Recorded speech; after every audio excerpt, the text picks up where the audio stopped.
Everyone, last time अपन ने Bernoulli's theorem तक पढ़ लिया था ना पूरा। Yes sir. और कुछ एग्जांपल्स मैंने दिए थे। कुछ डाउट है किसी को भी इनमें से?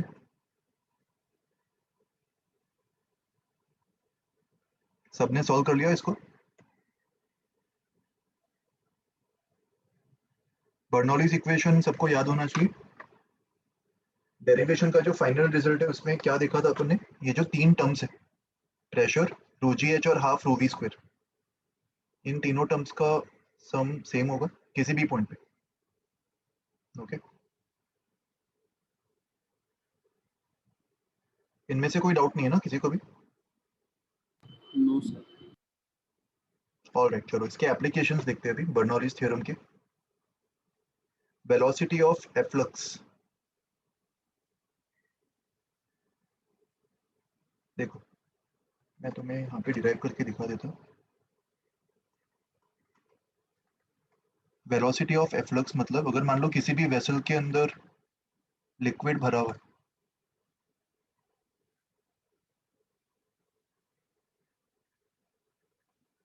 ये वेसल के अंदर लिक्विड भरा हुआ है और इसके नीचे अगर अपन एक होल कर दे, मान लो वेसल के एकदम नीचे वाले पॉइंट पे अपन एक होल कर रहे हैं, लिक्विड का जो हाइट है वो h गिवन है, वेसल का जो क्रॉस सेक्शनल एरिया है वो a1 है, और जहां पे भी तुमने होल किया वहां से भी लिक्विड बाहर आ रहा होगा, राइट? हमें पता लगाना कि ये लिक्विड कितने स्पीड से बाहर आ रहा है, इसको v2 मान लेते हैं, और होल का जो एरिया है वो a2 मान लेते हैं, है ना? और क्योंकि लिक्विड बाहर आ रहा है, ऊपर का जो सरफेस है वो भी नीचे जा रहा होगा कुछ v1 स्पीड से, राइट? Yes sir. तो ये सारे पैरामीटर्स अपन ने अज्यूम कर लिए। अभी अगर मैं दो पॉइंट्स लूँ, पॉइंट वन जो है वो कंटेनर के जस्ट अंदर और पॉइंट टू होल के जस्ट बाहर, इन दोनों पॉइंट्स पे अपन बर्नौलीज थ्योरम अप्लाई कर सकते हैं। Apply Bernoulli's theorem. देखो बर्नौलीज थ्योरम पे जो भी क्वेश्चंस आते हैं ना उसमें चॉइस ऑफ पॉइंट्स सबसे इंपॉर्टेंट होता है। दो पॉइंट चूज कर लो, फिर उसके बाद तो बस ये थ्योरम तुम्हें अप्लाई करना, और हमेशा दोनों पॉइंट्स को तुम सेम लिक्विड में ही चूज करना। यहाँ पे तो खैर एक ही लिक्विड है, अगर मल्टीपल लिक्विड्स हुए तो भी दो पॉइंट्स को इस तरीके से चूज करना कि वो सेम लिक्विड के अंदर लाई करे। So if you apply Bernoulli's theorem between points 1 and 2, क्या इक्वेशन मिलेगा? Pressure at 1 plus rho g h 1 plus half rho v one square equals to pressure at 2 plus rho g h 2 plus half rho v two square. Zero potential level इसी को मान लेते, इसी को zero potential level मान लेते, तो दोनों का हाइट तो जीरो ही हो जाएगा, ये दोनों टर्म्स कैंसिल हो गए। Yes pressure sir. कितना होगा? पी सर लो जी एच। रो जी एच 1। अच्छा देखो इसमें एक और चीज मैं तुम्हें बताना चाहता हूँ, इस इक्वेशन को आगे सॉल्व करने से पहले मुझे बताओ V1, V2, A1 और A2 इन चारों में क्या रिलेशन होगा? एरियाज और A1 वेलोसिटीज B1। को रिलेट करने वाला कौन सा इक्वेशन पढ़ा था अपने? Continuity equation. क्या था वो? A1 V1 equals to A2 V2, है ना? और यहाँ पे मैं बोल सकता हूँ होल का एरिया जो है वो वेसल के एरिया से तो बहुत ही छोटा होगा, क्योंकि बहुत ही छोटा सा होल किया हुआ है नीचे, तो A2 is very small compare to A1। तो यहाँ से V1 की वैल्यू क्या आएगी? V1 is A2 upon A1 times V2। तो इस इक्वेशन से तुम देख पा रहे हो V1 जो है वो V2 के कंपैरिजन में बहुत ही छोटा होगा। V1 मतलब ये वाला जो सरफेस जिस स्पीड से नीचे जा रहा होगा, इसकी वैल्यू बहुत ही छोटी होगी V2 के कंपैरिजन में।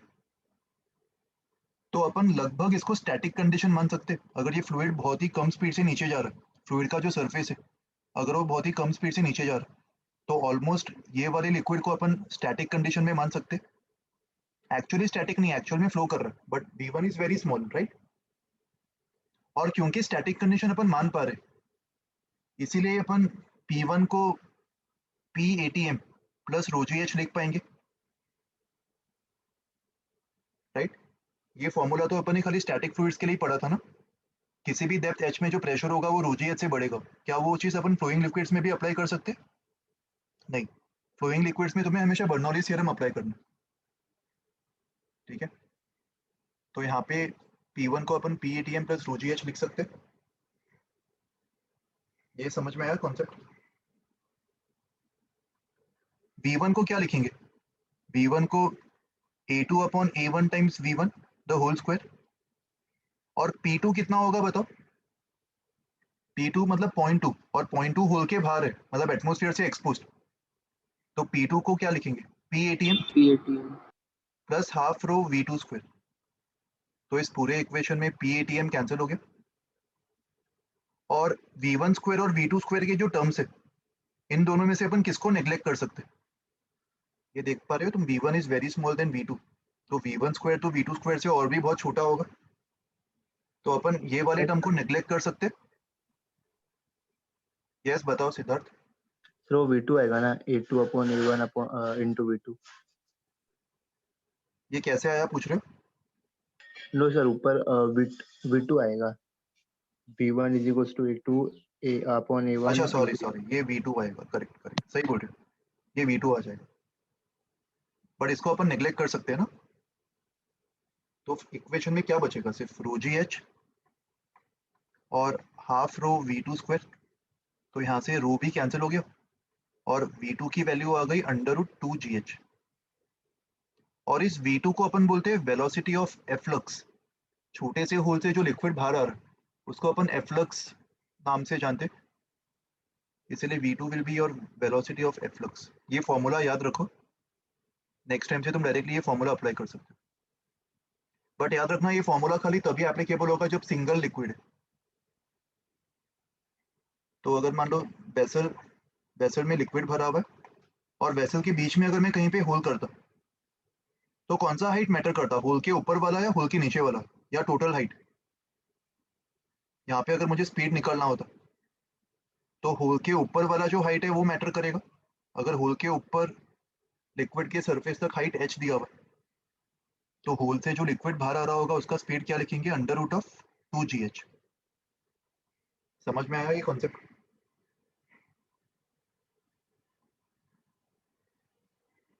Any doubts? लिख लो इसको।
देखो इस डेरिवेशन में भी अपन बस ये दो इक्वेशंस लगा रहे हैं, एक तो कंटिन्यूटी इक्वेशन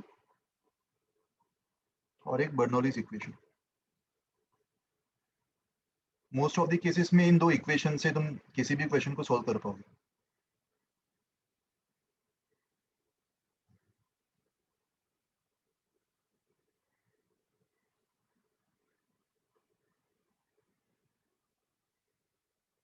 ये लिख के हो गया? Sir 1 minute. ओके।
डन।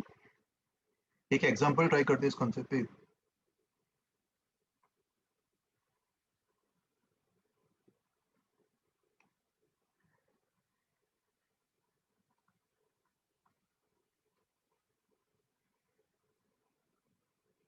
मान लो एक वेसल है,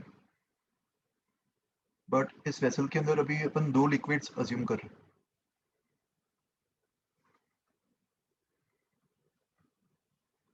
दोनों लिक्विड्स का हाइट h मान लो,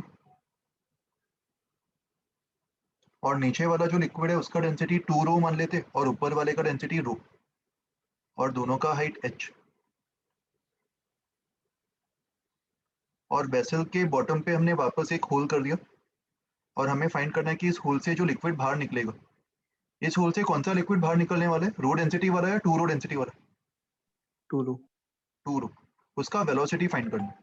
तो मुझे बताओ, क्या इस केस में मैं डायरेक्टली रटा हुआ फॉर्मूला अप्लाई कर सकता हूँ, under root of 2g h। h मतलब टोटल हाइट होल के ऊपर, जो कि 2h के इक्वल है। क्या डायरेक्टली ये अप्लाई करना सही होगा? नो सर, नहीं, 2 यहाँ पे डिफरेंट 2 अलग लिक्विड्स। लिक्विड्स है, तो डायरेक्टली रटा हुआ फॉर्मूला अप्लाई मत करो। वो फॉर्मूला तभी अप्लाई कर पाते अगर एक सिंगल लिक्विड होता तो, बट मल्टीपल लिक्विड्स या किसी भी और सिचुएशन में बेसिक से सॉल्व करो। Apply Bernoulli's theorem. 2 points choose कर लो इधर भी, होल के जस्ट अंदर 0.1, होल के जस्ट बाहर 0.2, और यहाँ पे भी अपन होल का एरिया वेसल के एरिया से बहुत ही छोटा मान सकते। तो pressure at 1 plus half rho v1 square plus rho g h1 equal to pressure at 2 plus half rho v2 square. इसका स्पीड v2 मान लेते हैं, और 1 पे जो फ्लूइड एलिमेंट होगा उसका स्पीड v1 मान रहे, प्लस रो जी h2। h1 h2 तो सेम होंगे, और दोनों को 0 मान सकते हैं अपन, क्योंकि दोनों सेम हॉरिजॉन्टल लेवल पे। p1 को लिखेंगे patm प्लस रो जी h प्लस 2 रो जी h। 0.1 पे जो प्रेशर है वो एटमॉस्फेरिक प्रेशर, प्लस ये वाले लिक्विड का प्रेशर हाइट h की वजह से, प्लस ये वाले लिक्विड का प्रेशर 2 रो की वजह से, इक्वल्स टू P2। P2 तो खाली PATM होगा।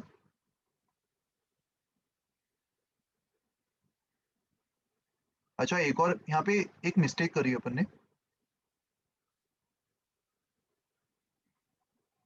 हाफ रो v1 स्क्वायर वाला टर्म भूल गए लिखना। बट यहाँ पे मुझे हाफ रो v1 स्क्वायर लिखना चाहिए था, हाफ 2 रो v1 स्क्वायर। जो पॉइंट्स अपन कंसिडर कर रहे हैं, जिसके स्पीड्स अपन ने माने, उसके करस्पॉन्डिंग जो लिक्विड है उसका डेंसिटी रो है कि 2 रो है? 2 रो। तो यहाँ पे 2 रो लेना चाहिए था ना अपन को। वैसे ही ये भी 2 रो, ये भी 2 रो, और यहाँ पे भी 2 रो आना चाहिए था। तो half 2 rho v1 square equals to P2। P2 तो एटमॉस्फेरिक प्रेशर ही होगा, प्लस हाफ 2 रो v2 का स्क्वायर। यहाँ पे भी अपन सेम लॉजिक से v1 को नेग्लेक्ट कर सकते। 0.1 का स्पीड 0.2 के कंपैरिजन में बहुत ही छोटा होगा, और PATM भी कैंसिल कर दो, तो LHS में 3 रो GH बच जाएगा, और RHS में रो v2 स्क्वायर। तो सॉल्व करने पर v2 की वैल्यू अंडर रूट 3GH आ रही। सबको समझा ये कॉन्सेप्ट? Sir yes. सर जो हम लोग ने टू रो लिया वो क्यों लिया? ये जो लिक्विड मैंने जो पॉइंट पॉइंट्स लिए हुए, ये जो पॉइंट्स के मैंने स्पीड्स माने, उस तो पॉइंट का पॉइंट डेंसिटी क्या है? वो कौन से पॉइंट्स है? Point two. Two rho density में एग्जिस्ट कर रहे हैं ना दोनों पॉइंट्स। नो सर, तो टू तुम, टू है वो तो बाहर है ना। अरे बाहर है मगर वो लिक्विड आ रहा है ना बाहर, कौन सा लिक्विड आएगा यहाँ पे बाहर? यस सर, टू रो वाला। जो लिक्विड बाहर आ रहा है वो तो टू रो डेंसिटी का ही है ना। Yes sir. तो जिस भी लिक्विड की अपन बात कर रहे हैं, जिस भी लिक्विड के 2 पॉइंट्स पे अपन बर्नौलीज अप्लाई कर रहे हैं, अपन डेंसिटी भी उसी लिक्विड का लेंगे ना। Yes sir. ओके, तो ये वाला सवाल मैं होमवर्क के लिए दे रहा हूँ, तुम एक बार वापस खुद से सॉल्व करना इसको। आई होप सबको कॉन्सेप्ट समझ में आ गया, ये कैसे सॉल्व करना है। ठीक है, इसके लिए जगह छोड़ दो, आधा पेज। फिर और कुछ नए कॉन्सेप्ट्स देखते। इस कॉन्सेप्ट को नाम दे देते रेंज ऑफ एफ्लक्स।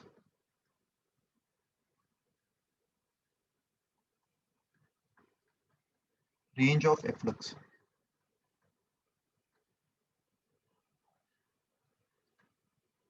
मान लो एक वेसल को ग्राउंड पे रखा हुआ है और इसके अंदर लिक्विड भरा हुआ है। लिक्विड का हाइट मान लेते हैं कैपिटल एच।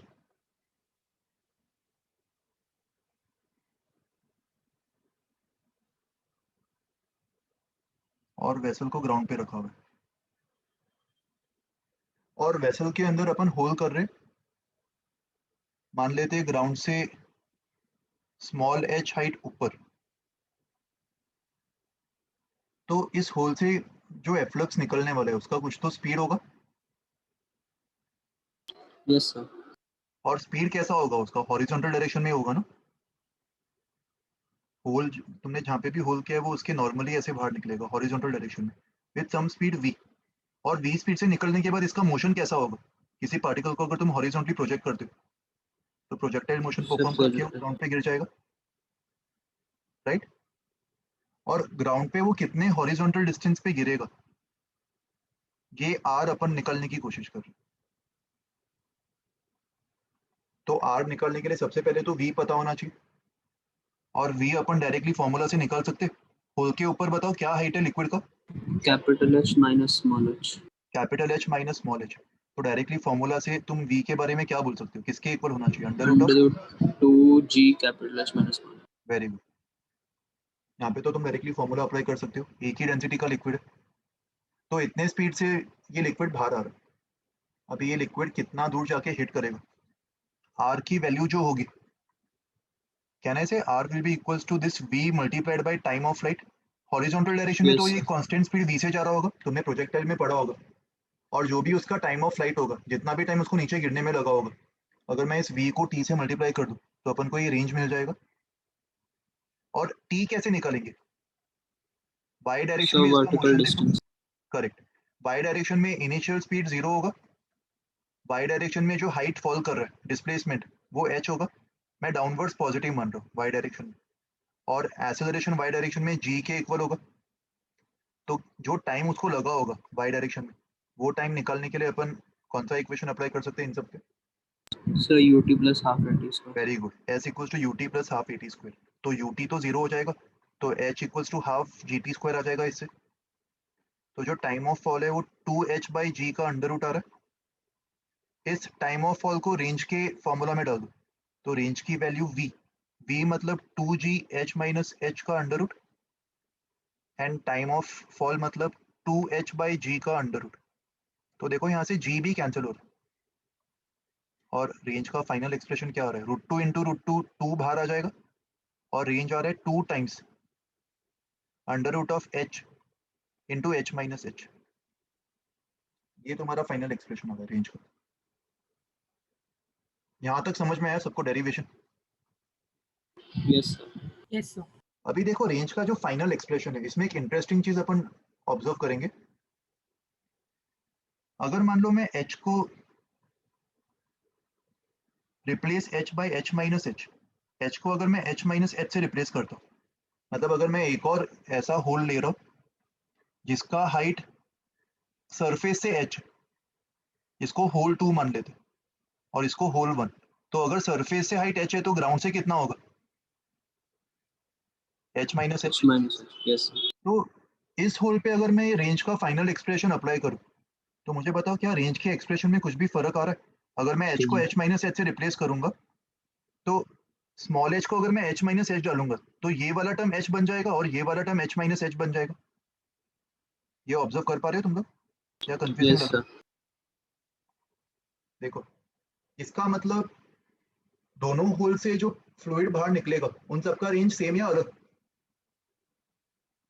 Same यहाँ से range. भी जो फ्लूइड बाहर निकलेगा वो भी एग्जैक्टली सेम पॉइंट पे जाके हिट करने वाला। दैट मीन्स अगर किसी वेसल में तुम्हें ऐसे दो होल्स दिखाई दे रहे जिनका डिस्टेंस ग्राउंड से और ऊपर वाले सरफेस से सेम है तो ऐसे होल से तुम्हें सेम रेंज मिलेगा। स्मॉल एच को कैपिटल एच माइनस एच से रिप्लेस करने पर भी सेम एक्सप्रेशन आ जाएगा। समझा ये सबको? मैक्सिमम रेंज कब आएगा? अगर मान लो मुझे किसी भी चीज को मैक्सिमाइज करना है।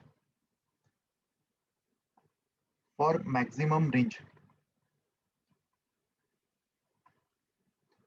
क्या करेंगे? रेंज को मैक्सिमाइज करने के लिए मैं आर स्क्वायर को भी मैक्सिमाइज कर सकता हूँ। रेंज के स्क्वायर को जब मैं मैक्सिमाइज करूंगा जिस हाइट पे रेंज का स्क्वायर मैक्सिमम होगा उसी हाइट पे रेंज भी मैक्सिमम हो जाएगा। ऑब्वियसली बात है। तो रेंज का स्क्वायर किसके इक्वल है बताओ? अंडर रूट हट जाएगा 4h h माइनस h। इसको मुझे मैक्सिमाइज करना तो इसको मैक्सिमाइज करने के लिए h के रिस्पेक्ट में डिफरेंशिएट करेंगे और इक्वल्स टू 0। कैलकुलस में यही करते हैं ना किसी भी चीज को मैक्सिमाइज करने के लिए।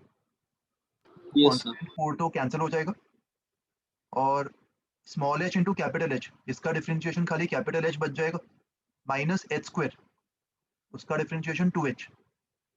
इसका मतलब h equals to h by 2। इस साइड पे अगर तुमने होल किया वेसल के एग्जैक्टली बीच वाले पॉइंट पे तो इससे तुम्हें रेंज कैसा मिलेगा? ये तुम्हें मैक्सिमम रेंज दे देगा। ओके तो देखो इस कॉन्सेप्ट में इस थियोरी में अपन ने क्या क्या चीजें पढ़ी। सबसे पहले तो अपन ने होल में से जो एफ्लक्स बाहर निकलेगा उसका रेंज का फॉर्मूला डिराइव किया जो इसके इक्वल है। इस फॉर्मूला को देख के अपन ने ये कंक्लूड किया कि होल अगर तुम वेसल के बॉटम से एच हाइट पे करते हो या फिर टॉप सरफेस से एच हाइट पे करते हो तो दोनों होल से तुम्हें रेंज सेम ही मिलने वाला है। एच को एच माइनस एच से रिप्लेस करने पर कुछ फर्क नहीं होगा तुम्हें सेम रिजल्ट ही मिल जाएगा। एंड फाइनली ये रेंज मैक्सिमम कब होगा? मैक्सिमाइज करने के लिए अपन ने डिफरेंशिएट करके जीरो किया और देखा कि small h equal to h by 2 पे ये रेंज मैक्सिमम आ रहा है। राइट? नोट कर लो इसको। कुछ डाउट आ रहा है तो नोट करते समय पूछ भी लेना। रेंज ऑफ एफ्लक्स ये हेडिंग डाल डाल दो।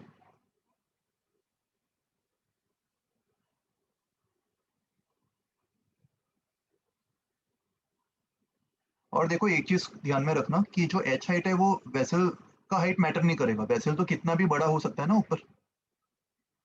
ये एच हाइट किसका मैटर करेगा? वेसल के अंदर जो लिक्विड भरा हुआ है उसका। उसको अपन कैपिटल एच मान रहे हैं।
इतना पार्ट हो गया लिख के, स्क्रॉल करो नीचे स्क्रीन।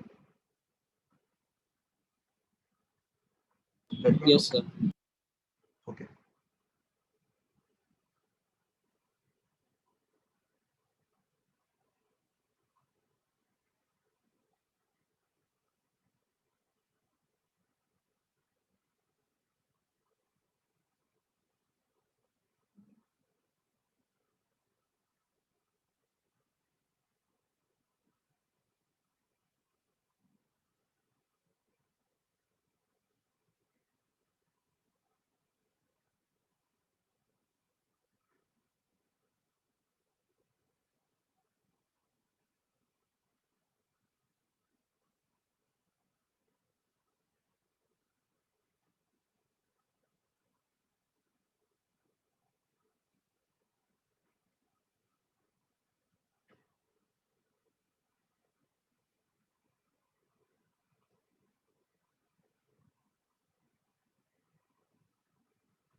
Done, sir. ओके चलो। रेंज के एग्जांपल्स में और कुछ, एक सेकेंड रुको।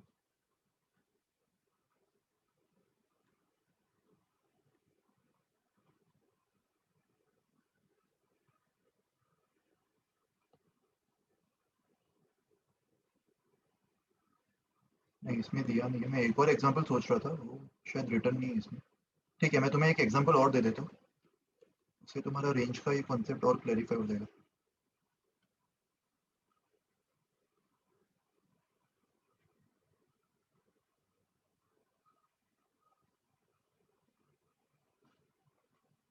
मान लो एक वेसल को किसी एलिवेशन के ऊपर रखा हुआ है। वेसल के ऊपर जो ग्राउंड है ना, वो ऐसे थोड़ा सा एलिवेटेड है, और वेसल को उस एलिवेशन के एकदम एज पे रखा हुआ है, ऐसे एक स्टेप जैसा बन रहा है। ये ग्राउंड का सरफेस है जो एक स्टेप जैसा है, वेसल को स्टेप के ऊपर रखा हुआ है। ये वाला हाइट h1 मान लेते, और वेसल के अंदर जो लिक्विड भरा हुआ है, इस हाइट को h2 मान लेते।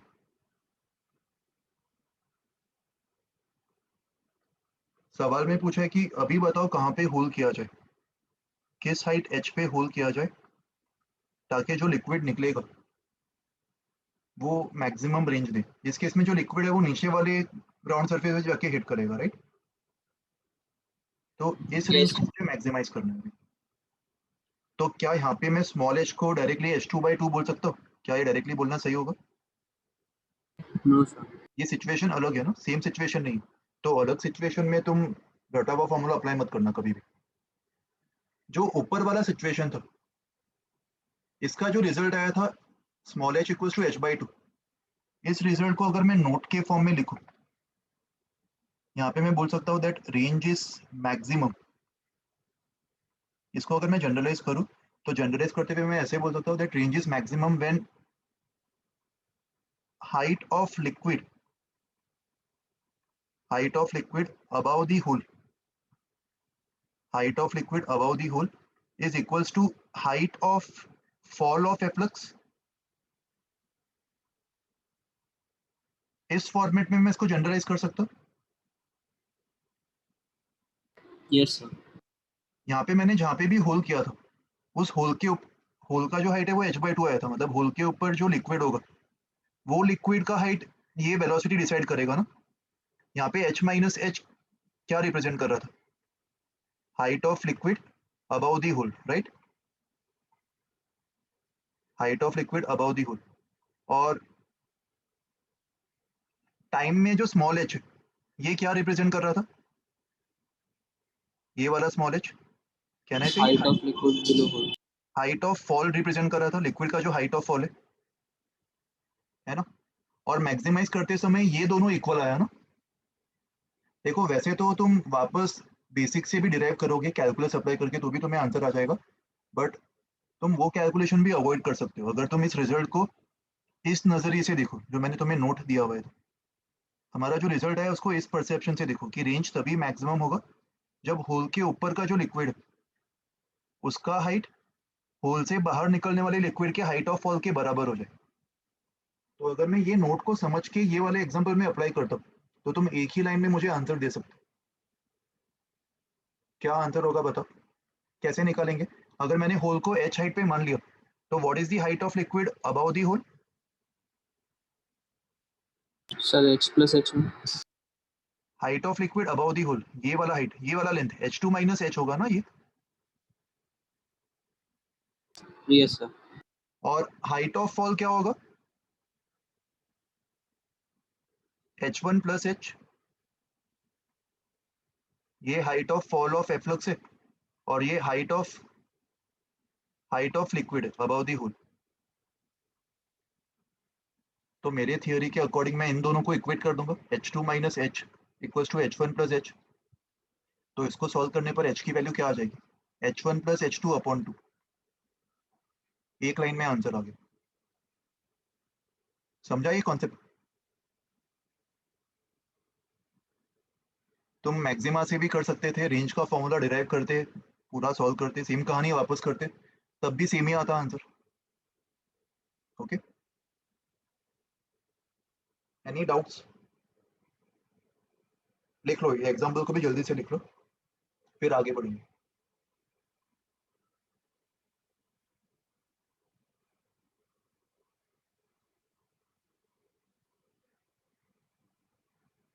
साथ में ये नोट भी लिख लो ऊपर, range is maximum when height of liquid above the hole is equals to height of fall of efflux.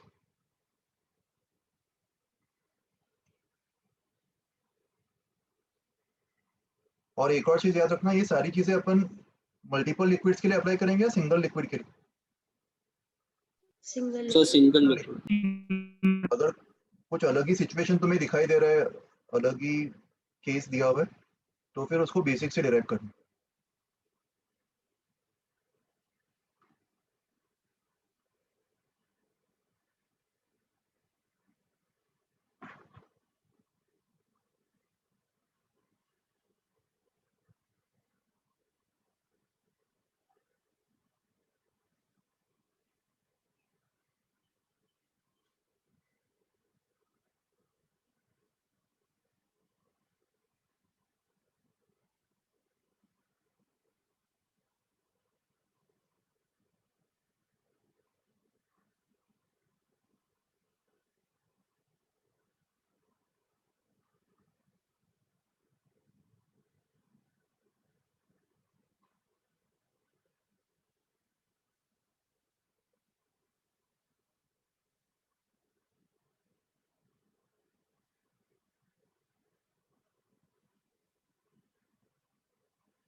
Sir Sir, h2 minus h1/2 आएगा ना?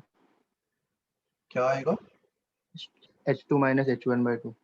अच्छा सॉरी सॉरी, कैलकुलेशन में एरर किया मैंने इधर। ये माइनस होगा, सही बोल रहे हो। h2 minus h1/2।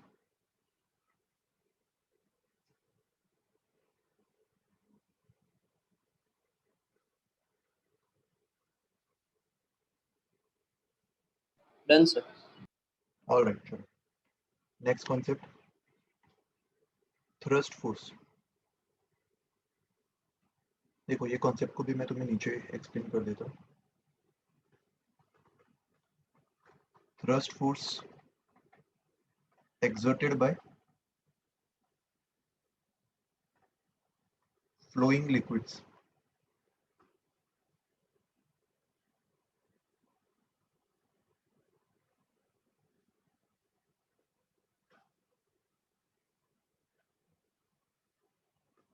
अच्छा अभी देखो यहाँ पे मान लो एक पाइप है, पाइप का क्रॉस सेक्शनल एरिया ए दिया हुआ है, इस पाइप के सामने एक दीवार है, फिक्स्ड वॉल है, और पाइप में से लिक्विड बाहर निकल के दीवार को हिट कर रहा है। लिक्विड जिस स्पीड से बाहर निकल रहा है वो अपन v मान लेते, और ये लिक्विड जब दीवार को हिट करेगा तो ये दीवार पे कुछ तो थ्रस्ट फोर्स अप्लाई करेगा, राइट? वही फोर्स अपन कैलकुलेट Yes, करने yes. की कोशिश कर रहे हैं, और फोर्स के कैलकुलेशन में अपन को कुछ चीजें अज्यूम करनी पड़ेगी। तो अगर मैं अज्यूम कर लूं कि लिक्विड जब दीवार को हिट करेगा, assume that liquid comes to rest at least in the horizontal direction after hitting the wall। मतलब मैं कैसा कोलिजन मान रहा हूँ? Perfectly inelastic. मतलब जैसे ही लिक्विड दीवार से हिट किया तो हॉरिजॉन्टल डायरेक्शन में वापस रिबाउंड नहीं कर रहा, वो रेस्ट पे आ गया, और रेस्ट पे आके वो फिर नीचे सिप हो जाएगा, उससे फर्क नहीं पड़ता, वो हमारा कंसर्न नहीं। हमारा कंसर्न ये है कि कोलिजन से जस्ट पहले और कोलिजन के जस्ट बाद इस ड्यूरेशन में लिक्विड ने वॉल पे कितना फोर्स अप्लाई किया होगा, राइट? तो कैसे फाइंड करेंगे ये देखो। मुझे बताओ न्यूटन सेकेंड लॉ के अकॉर्डिंग फोर्स का फॉर्मूला क्या होता था? फोर्स किसके इक्वल होता था? Sir, dp by dt. Rate of Change in change moment. Of momentum dp by dt। और दीवार ने लिक्विड पे, सॉरी लिक्विड ने दीवार पे जो फोर्स अप्लाई किया वो निकालने के बजाय दीवार ने लिक्विड पे क्या फोर्स अप्लाई किया होगा अपन वो भी निकाल सकते, इक्वल एंड ऑपोजिट ही होगा ना। Yes, sir. तो अगर मैं टाइम dt की बात करूं, स्मॉल टाइम dt, कहना है से स्मॉल टाइम dt में लिक्विड का v dt फ्रैक्शन आगे बढ़ गया होगा इन टाइम dt। जो लिक्विड का सरफेस यहाँ पे था वो v स्पीड से मूव कर रहा है, तो v स्पीड से मूव करते हुए वो कितना आगे मूव कर गया होगा? v dt, है ना? Yes, sir. और इस रीजन में जो लिक्विड का वॉल्यूम होगा उतना ही वॉल्यूम आगे दीवार से भी हिट कर गया होगा। What is this volume? अच्छा, इस वाले रीजन का अगर मैं तुमसे मास पूछता तो कहने से इसका जो मास है वो डेंसिटी इनटू वॉल्यूम होता, और वॉल्यूम मतलब cross sectional area times v d t, ये बोल सकते। टाइम डी टी में ये वाला जो एलिमेंट है वो दीवार से कितनी स्पीड से टकरा रहा है? ये दीवार से वी स्पीड से जाके टकराने वाला है, और टकराने के बाद क्या होने वाला है इस वी स्पीड का? कोलिजन से पहले जो वी स्पीड था, कोलिजन के बाद वो कितना हो जाएगा? So, 0. 0. Zero, because we are assuming that it comes to rest. तो इसका जो चेंज इन मोमेंटम होगा वो भी निकाल लेते। इस एलिमेंट का जो चेंज इन मोमेंटम है वो final momentum zero minus initial momentum. Initial momentum मतलब d m times v. Negative sign क्या इंप्लाई कर रहा है? इस एलिमेंट का जो चेंज इन मोमेंटम है वो डीएम टाइम्स वी लेफ्ट की तरफ हुआ होगा, मतलब दीवार ने इस एलिमेंट पे फोर्स भी लेफ्ट की तरफ ही अप्लाई किया होगा, और वो फोर्स कितना होगा? D p by d t. D p by d t मतलब d m by d t times v. समझा ये सब कुछ? And d m by d t क्या होगा? Rho AV. Rho a v. यहाँ से देखो, d m by d t is rho a v, तो रो ए वी और एक और वी आगे, तो ये रो ए वी स्क्वायर हो जाएगा। तो ये वाला फॉर्मूला याद रखो। दीवार ने अगर लिक्विड पे rho a v square force left की तरफ लगाया तो लिक्विड ने same force rho a v square दीवार पे राइट की तरफ लगाया होगा। समझ में आया ये डेरिवेशन सबको? तो नेक्स्ट टाइम से Yes, तुम yes. इसको ऐसे याद रख सकते हो कि जब भी लिक्विड का स्पीड v से जीरो या फिर जीरो से v, लिक्विड का स्पीड जब भी v से जीरो या फिर जीरो से v चेंज हो रहा होगा, इस चेंज ऑफ स्पीड के लिए जो फोर्स की वैल्यू होगी वो अपन रो ए वी स्क्वायर लिख सकते हैं। ओके,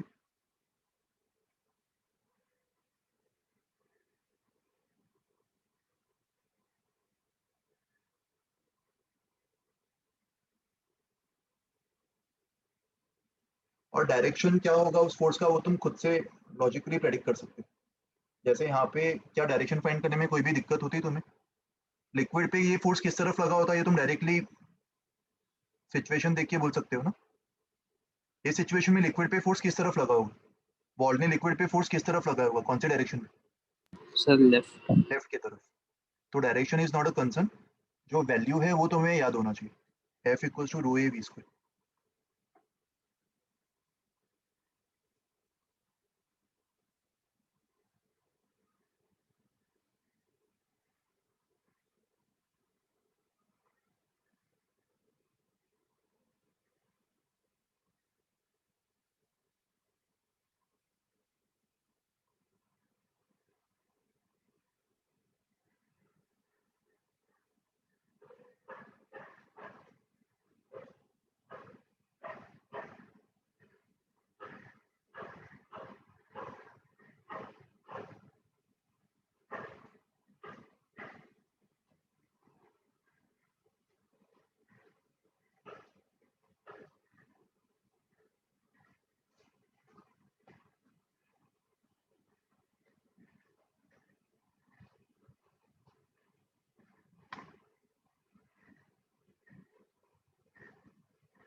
तो सर हाँ बताओ यार। सर वो V2 0 और 0 to V क्या है?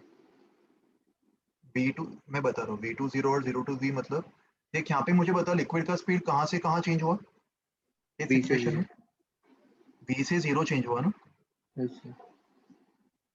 Speed of liquid change from V to 0।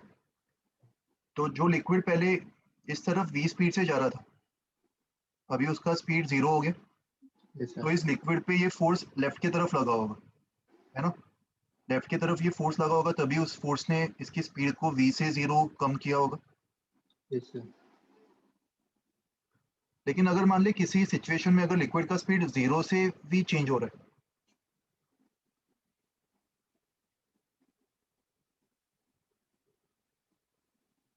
Jet spray होता है, सुना है उसके बारे में, जेट स्प्रे जैसा एक मैकेनिज्म होता है। या फिर मान ले एक मैकेनिज्म है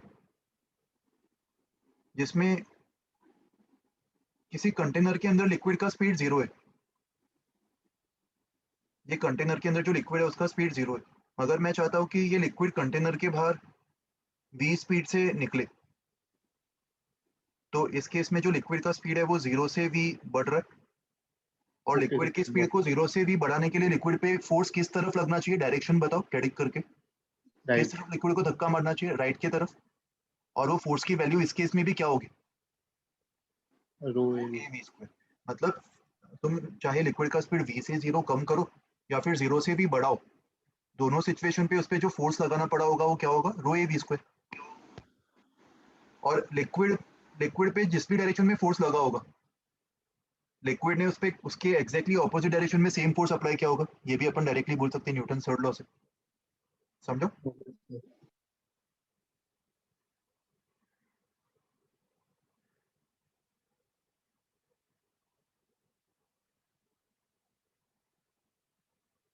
ये लिख के हो गया। Yes sir. अच्छा अगर मान लो इसी सिचुएशन में कोलिजन होता परफेक्टली इलास्टिक, तो परफेक्टली इलास्टिक कोलिजन में क्या चेंजेस आते,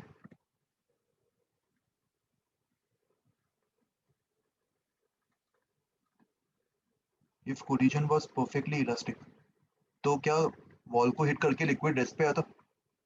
नो सर। नो इस सर। केस में जब लिक्विड वॉल को V स्पीड से हिट करता, तो वापस V स्पीड से रिबाउंड करता।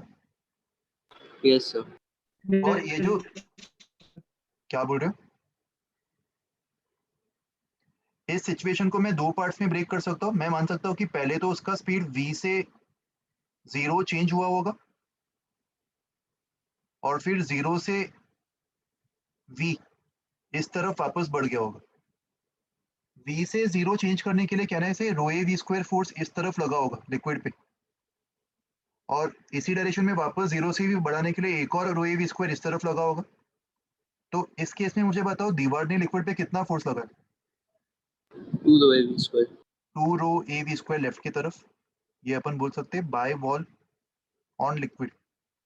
तो ऑब्वियसली लिक्विड ने वॉल पे same 2 rho a v square ये फोर्स राइट की तरफ लगाया होगा बाय लिक्विड ऑन वॉल। समझा ये कॉन्सेप्ट सबको? इसको तुम डिफरेंट सिचुएशन में अप्लाई कर सकते हो। ये रिजल्ट बस याद रख लो कि जब भी स्पीड v से 0 या फिर 0 से भी इंक्रीज होगा तो रिस्पेक्टिव डायरेक्शन पे rho a v square force लग जाएगा। डायरेक्शन तो तुम इजीली प्रेडिक्ट कर ही सकते हो ना सिचुएशन के अकॉर्डिंग। Any doubts? लिख लो इसको।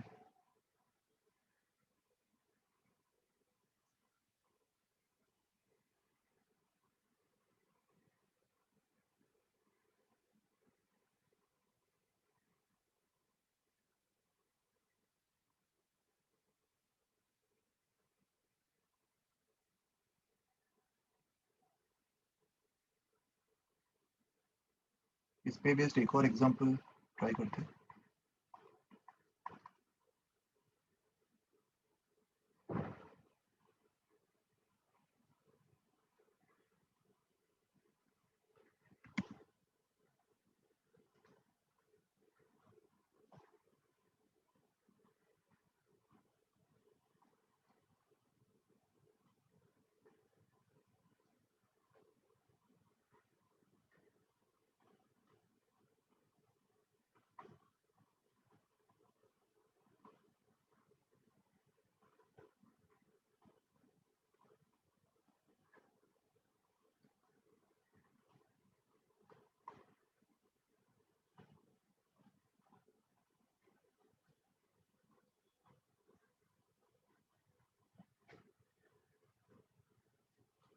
ऊपर वाला पार्ट लिख के हो गया सबका? Yes sir. ये एग्जांपल देखो। इस एग्जांपल में तुम्हें एक बेंट ट्यूब दिखाई दे रहा है जिसका एंगल वर्टिकल से 30 और 30 डिग्री है। इस ट्यूब के अंदर लिक्विड इस तरीके से फ्लो कर रहा है, यहाँ से v स्पीड से अंदर जा रहा है। पूरे ट्यूब का क्रॉस सेक्शनल एरिया सेम है, तो पूरे ट्यूब में स्पीड v रहने वाला है कंटिन्यूटी इक्वेशन से, right? Because a into v is constant. तो इस लिक्विड ने ट्यूब का ये जो जंक्शन है इस पे कुछ तो फोर्स अप्लाई किया होगा। हमें फाइंड करना है what is the force, what is this force exerted by liquid on the junction. तो ये फाइंड करने के बजाय अपन इसका उल्टा फाइंड कर सकते हैं, जंक्शन ने लिक्विड पे क्या फोर्स अप्लाई किया होगा। जो लिक्विड जंक्शन की तरफ आ रहा है वो v स्पीड से अप्रोच कर रहा है और जंक्शन से हिट करने के बाद v स्पीड से सेपरेट कर रहा है, राइट? तो जंक्शन ने पहले तो क्या किया होगा, जंक्शन ने पहले तो ये v स्पीड को 0 कर दिया होगा। ये काम किया होगा उसने, इस तरफ जो v स्पीड आ रहा है उसको 0 कर दिया होगा, और फिर इस तरफ 0 से भी उसको स्पीड दे दिया होगा। समझ में आया? ये जंक्शन का ये दो काम। तो जहां पे भी स्पीड v से 0 या फिर 0 से भी चेंज हो रहा है वहां पे क्या फोर्स लग रहा होगा? Rho a v square. Rho a v square. तो जिस डायरेक्शन में v से 0 चेंज हुआ वहां पे रो ए वी स्क्वायर मैं बोल सकता हूँ इस तरफ लगा होगा, ऑपोजिट टू v। जंक्शन है एक तो रो ए वी स्क्वायर इस तरफ लगाया होगा, इस रो ए वी स्क्वायर ने v को 0 तक चेंज कर दिया होगा, और इस डायरेक्शन में उसने 0 से v स्पीड उसको दे दिया, तो इस तरफ भी जंक्शन है इस पे rho a v square force apply किया होगा, राइट? तो जो नेट फोर्स जंक्शन ने लिक्विड पे अप्लाई किया, कहने से जो नेट फोर्स है वो इन दोनों का रिजल्टेंट होगा, रो ए वी स्क्वायर इस तरफ और रो ए वी स्क्वायर इस तरफ, एंड दोनों का जो एंगल वर्टिकल से वो 30 डिग्रीज होगा। तो इसका रिजल्टेंट बता सकते हो क्या होगा? हॉरिजॉन्टल कैंसिल होगा या vertical? So horizontal cancel. Horizontal cancel हो जाएगा, तो वर्टिकल में rho a v square cos 30 plus rho a v square cos 30, मतलब 2 times rho a v square cos 30 ये बच जाएगा। तो इसका answer √3 times rho a v square आ जाएगा। राइट, देखो तुम्हें सिचुएशन अलग मिल सकती है, अलग अलग टाइप के एग्जांपल्स आ सकते हैं, मगर ये कॉन्सेप्ट सबको समझ में आ रहा है कैसे अप्लाई कर रहा हूँ मैं डिफरेंट एग्जांपल्स में। Yes, sir. इसको अभी लिखो मत, इसके लिए भी आधा पेज छोड़ दो, बाद में खुद से वापस सॉल्व करना। नेक्स्ट कॉन्सेप्ट देखते हैं अभी। ये वाला एग्जांपल भी अपन ऐसा टाइप का एग्जांपल कर चुके, तो इसको भी तुम बाद में ट्राई कर लेना। ये वाला भी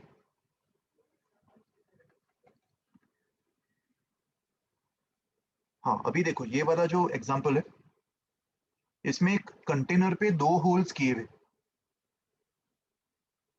एक होल जो है वो सरफेस से h1 हाइट नीचे, और जो दूसरा होल है वो पहले होल से h हाइट नीचे। ओके, तो अगर मैं ये वाला हाइट h2 मान लूं, मुझे बताओ v2 की वैल्यू क्या होगी? √2GH2. √2GH2, और v1 की वैल्यू √2GH1. √2GH1। और ये जो लिक्विड्स बाहर आ रहे, बाहर आने से पहले कंटेनर के जब अंदर थे, कंटेनर के अंदर उनका अप्रोक्सीमेट स्पीड कितना था? 0, है ना? Yes, sir. तो अगर तुम ये वाले लिक्विड को ऑब्जर्व करते हो जो v1 स्पीड से बाहर आ रहा है, ये लिक्विड का स्पीड पहले 0 था और अभी v1 हो गया, मतलब कहना है इसे कंटेनर ने इस लिक्विड पे F1 equals to rho a v1 square force right left की तरफ लगाया होगा by container on the liquid. And same logic से जो ये वाला लिक्विड है, इस वाले लिक्विड पे कंटेनर ने कितना फोर्स किस तरफ लगाया होगा बताओ? राइट में √V2 square. राइट में रो ए v2 स्क्वायर। ये तो कंटेनर्स ने लिक्विड्स पे अप्लाई किए, है ना? इसको मैं मार्क कर देता हूँ, by containers, by container on respective liquids. तो अगर तुम कंटेनर का एफवीडी बनाते हो, कंटेनर के एफवीडी पे लिक्विड्स ने कहने से ऑपोजिट डायरेक्शन पे फोर्स लगाया होगा, ये F1 इधर और ये F2 इधर। कौन सा फोर्स बड़ा है, F2 या F1? Sir, F2. F2 बड़ा है, तो कहना है कंटेनर पे जो नेट फोर्स लगा होगा लिक्विड्स के बाहर निकलने की वजह से, वो F2 minus F1 towards left होगा।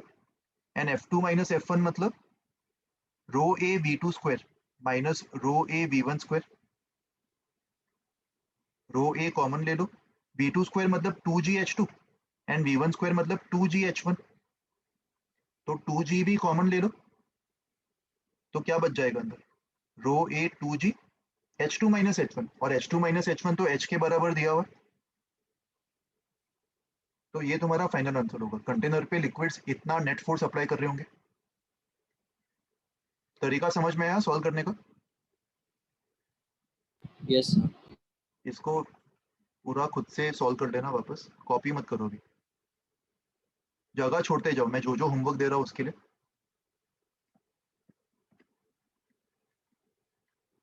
ऑलराइट, अभी नेक्स्ट कॉन्सेप्ट देखते हैं। आज के लिए एक आखिरी कॉन्सेप्ट देख लेते हैं, काफी सारी चीजें पढ़ ली अपन ने आज भी। Time to empty the container.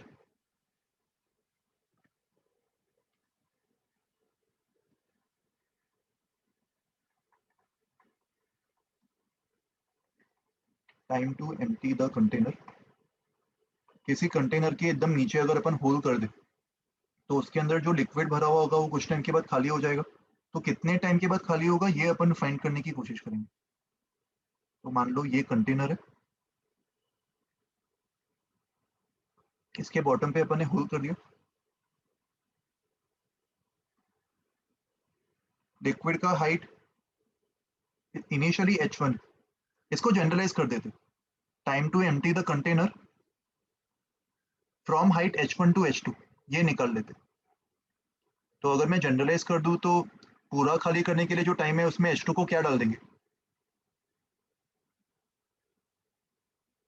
0. h2 को 0 डाल देंगे, करेक्ट। तो ये जनरल रिजल्ट होगा ना, ये निकाल लेंगे तो बाकी सब कुछ मिल ही जाएगा। तो इनिशियल हाइट h1 मान रहे हैं और फाइनल हाइट h2 मान रहे हैं, तो h1 से h2 हाइट जाने के लिए कितना टाइम लगा होगा वो निकाल लेते।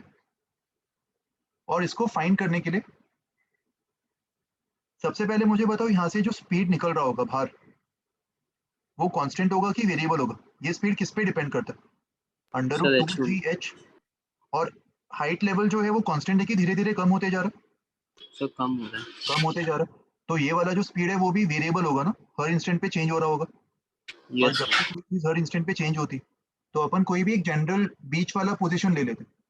मान लेते किसी भी टाइम टी के बाद लिक्विड का जो सरफेस है वो यहाँ पे आ गया। Assume liquid surface at time T, और टाइम टी पे इसका जो हाइट है वो जनरल एच मान लेते हैं। ठीक है, तो किसी भी टाइम टी के बाद अगर लिक्विड का जो हाइट है वो मैं एच मान रहा हूँ, तो उस समय होल से जो लिक्विड निकल रहा होगा उसका speed under root of two g h होगा। एच कांस्टेंट या वेरिएबल? वेरिएबल। H variable. तो अपन कोई भी जनरल इंस्टेंट पे देख रहे हैं, कोई भी जनरल इंस्टेंट पे जब हाइट एच बचा होगा, उस समय लिक्विड का जो स्पीड होगा जो नीचे होल से आ रहा होगा वो ये होगा, under root two g h. Hole का एरिया ए टू मान लो, वेसल का cross sectional area a one मान लो। और मुझे बताओ कि इस केस में क्या मैं ये वाला स्पीड नेग्लेक्ट कर सकता हूँ, v1? क्या इसको नेग्लेक्ट करना सही होगा? No sir. ये v1 ही तो हाइट को ड्रॉप करने के लिए रिस्पॉन्सिबल है ना। तो यहाँ पे भले v1 कितना भी छोटा हो, उसको तुम नेग्लेक्ट नहीं करोगे, राइट? तो ये v1 कैसे निकालेंगे, कौन सा equation? a1 v1 equals to a2 v। तो v1 कितना आ जाएगा, a2 upon a1 times under root two g h. समझ में आया यहाँ तक? और अभी मुझे बताओ ये v1 और h में क्या रिलेशन होगा? v1 जो है वो सरफेस का स्पीड है नीचे की तरफ, और h जो है वो हाइट है। तो मैं बोल सकता हूँ v1 के रेट से h कम हो रहा होगा, जिस स्पीड से उस समय सरफेस नीचे आ रहा होगा उसी रेट से h कम हो रहा होगा।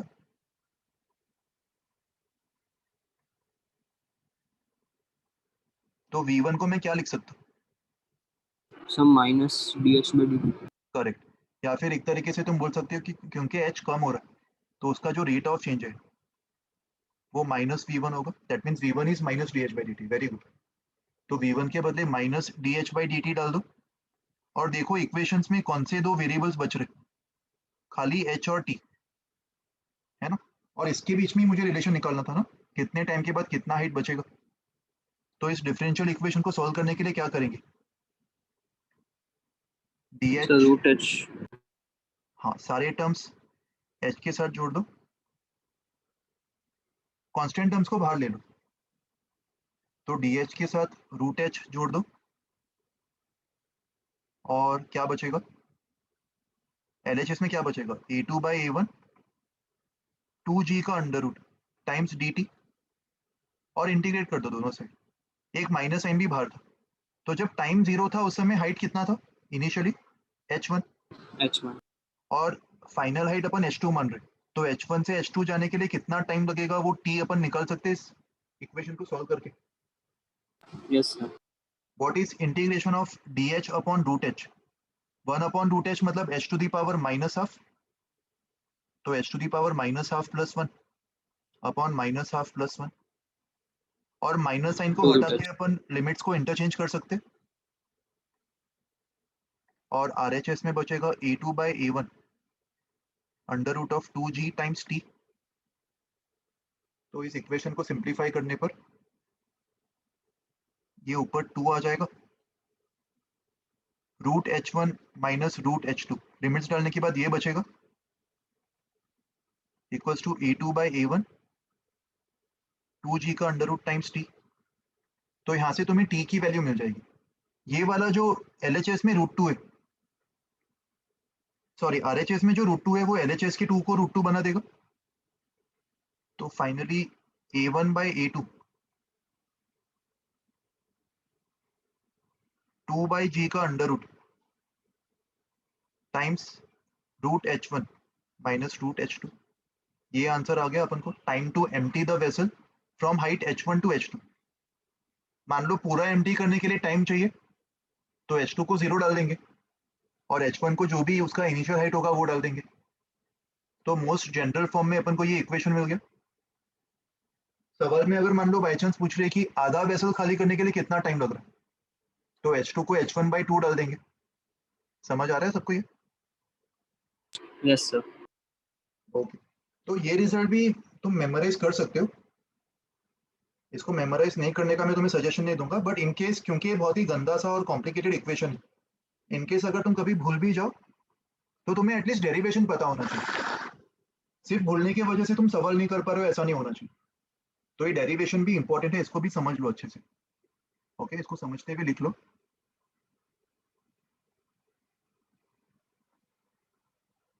कोई भी स्टेप नहीं समझा हो तो पूछ लो मेरे से, अभी अभी नोट डाउन कर लो ये सारी चीजें। Time taken to empty the container, ये हेडिंग डाल दो, from height h1 to h2।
Done sir. हो गया लिख के सबका? ओके,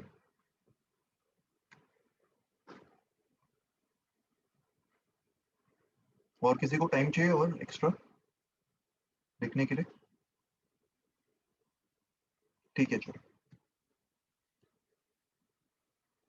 ये कुछ एग्जांपल्स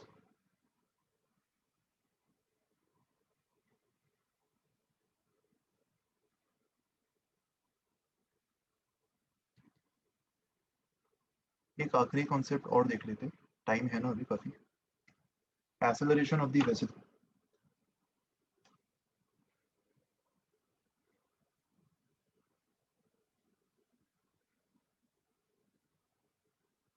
मान लो एक वेसल को स्मूथ सरफेस पे रखा हुआ है, स्मूथ ग्राउंड पे, और वेसल का खुद का मास नेग्लिजिबल मान लो, वेसल को मासलेस मान लेते, इसके अंदर जो लिक्विड होगा खाली उसी का मास होगा।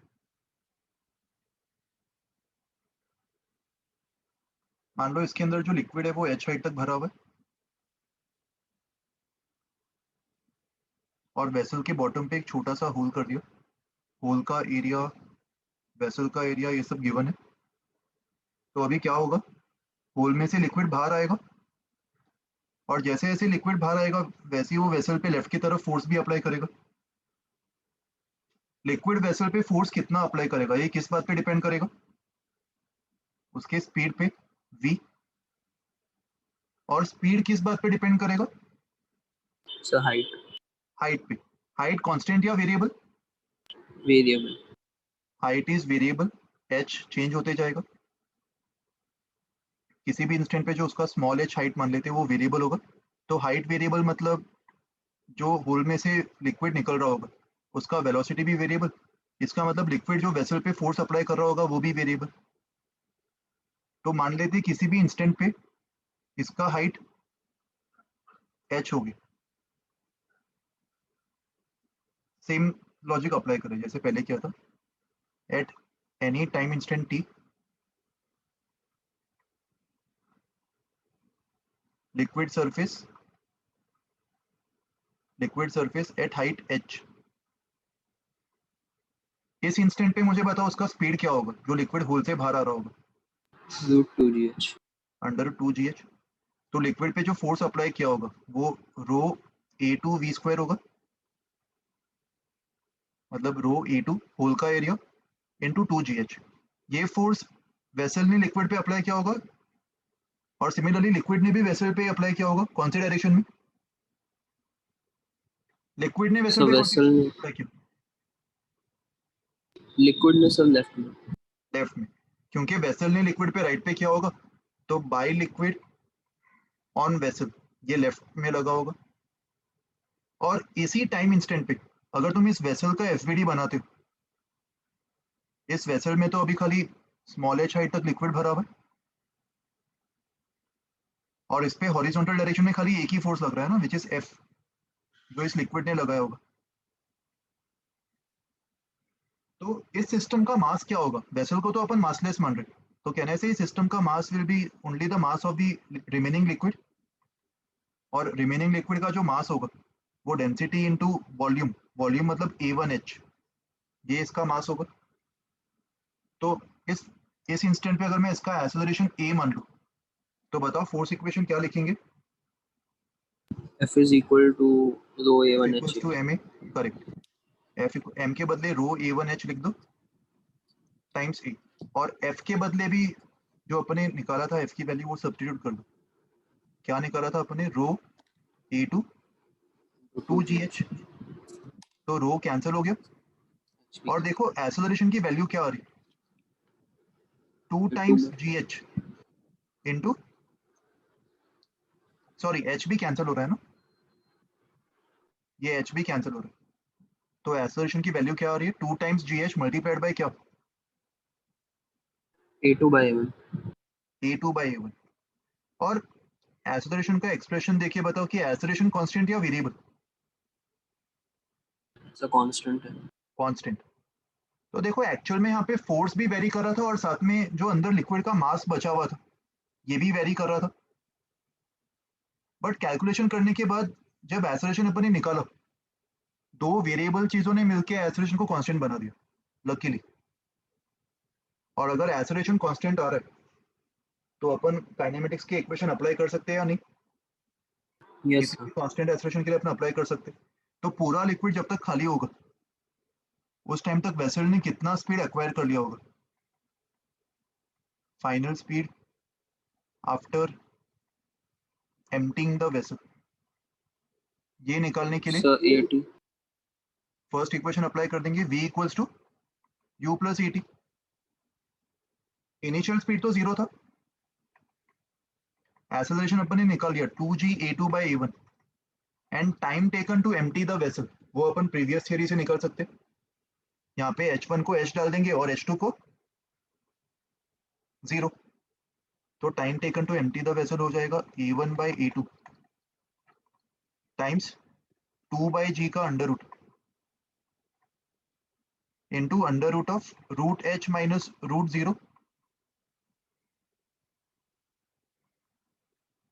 तो देखो काफी सारी चीजें कैंसिल हो रही है, एरियाज के सारे टर्म्स कैंसिल हो गए,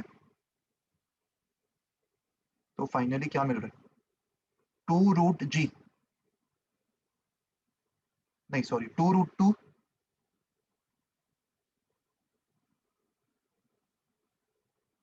2 root 2 into under root of 2gh, ये आ जाएगा फाइनल आंसर। Yes sir. इसको रटने की जरूरत नहीं है, यहाँ पे कॉन्सेप्ट ज्यादा इंपॉर्टेंट है, डेरिवेशन वाला पार्ट ज्यादा इंपॉर्टेंट है, उसको समझ लो सिर्फ। ओके, ये तुम खुद से लिख लोगे बिना सोल्यूशन देखे, यस सर। मैं नोट सेंड कर दूंगा, पहले खुद से सॉल्व करने की कोशिश करना, और इसके आगे भी कुछ एग्जांपल्स है, ये भी ट्राई करना, इसको अपन कल डिस्कस करेंगे, कल के सुबह के लेक्चर। एक बार खुद से ट्राई करना, मगर ये सारे एग्जांपल्स भी मैं आज के नोट्स में डाल दूंगा। कुछ कुछ एग्जांपल थोड़े डिफिकल्ट भी है, तो अगर तुम्हें नहीं आ रहा होगा तो डोंट वरी, अपन कल डिस्कस कर लेंगे, ठीक है। ये एग्जांपल्स डिस्कस करने के बाद 2-3 कॉन्सेप्ट्स और बाकी है, वो अपन कल खत्म कर देंगे, ठीक है। चलो फिर कल मिलते हैं, bye everyone, take care. Bye sir. Bye sir.